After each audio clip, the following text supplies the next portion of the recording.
Kuchenda musanvu akasirise satu feme mweve Radio Simbe mpologome dembe twagala kwagala ku kigambo kye bayita time olunaku olwaleero gwali kusimba njagala kutegeza ekigambo time mu Luganda kye bayita obudde.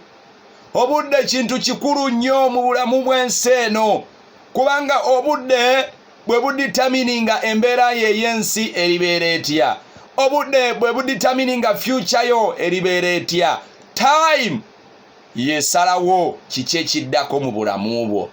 Kale njagala kutegeza time ng'etuuse, akaseera ako nga katuuse, n'otakakozesa nga bw'olina kukakozesa byebyo ebiseera by'owulira ne bagamba nti gundi yamala obudde bwe n'atafunamu.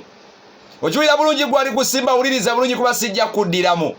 Bw'otuuka mu myaka egy'ekivubuka egirina okudigida okusula mu bidongo, okukuba bbaala ku bbaala, kirabu ku kirabu, n'otabikuba, n'oyingira emyaka giri egy'abakadde nga mwoyagalira ate okubira ebiduula, kye bayita time okuyitako. Tokkiriza time okuyitako mugana wange ng'okyayina amagezi agawulira simba. Kola ebintu mu budde bwabyo obutuufu. Bwe kiba nti munange akaseera k'olimu ke kakatuufu ak'okwekulaakulanya myaka gye egy'ekivubuka nga tonnasukka myaka 35, kikole weekulaakulanye before 35 years.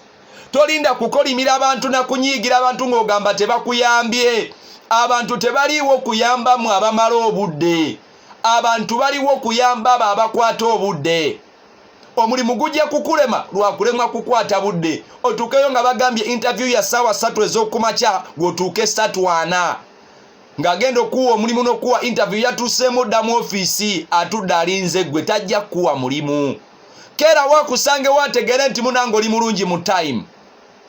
Time kikulu nnyo nnyo nnyo nnyo. Kyobola abannaffe bano ab'ebyobufuzi oluusi time eno ebalema okutegeera amakulu gaayo.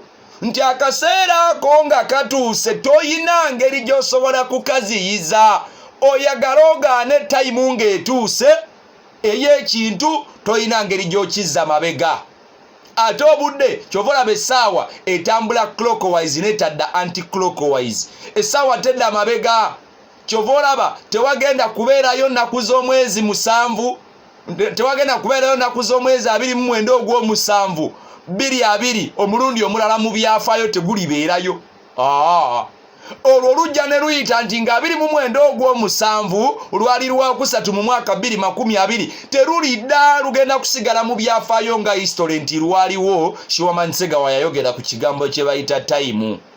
Gezaako nnyo okukwata obudde muganda wange kubanga kye kisumuluzo ky'obulamu bw'ensi eno. Era bageresa ne bagamba nti n'eggulu abo abalikwata obudde be baliriyingira. Kakati muganda wange oli side ki? Oli kuba n'abasuula obudde oba oli kuba n'abakwata obudde? Time ng'etuuse ne bagamba nti gundi tannaba kubeera ready kulya kifo ekyo.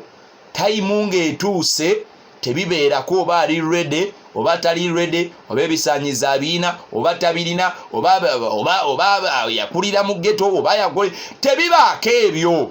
Time bw'eba etuuse ebeera etuuse.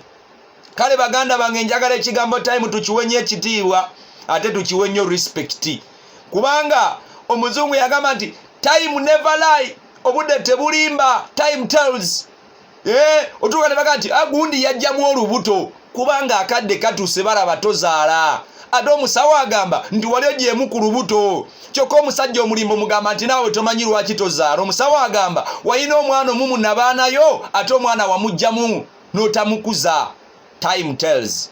Ali ku lubogola simba nga babulira owaabobo naawe omunaku okututekangayo kubanga omwavu teri amuddiramu. Good morning.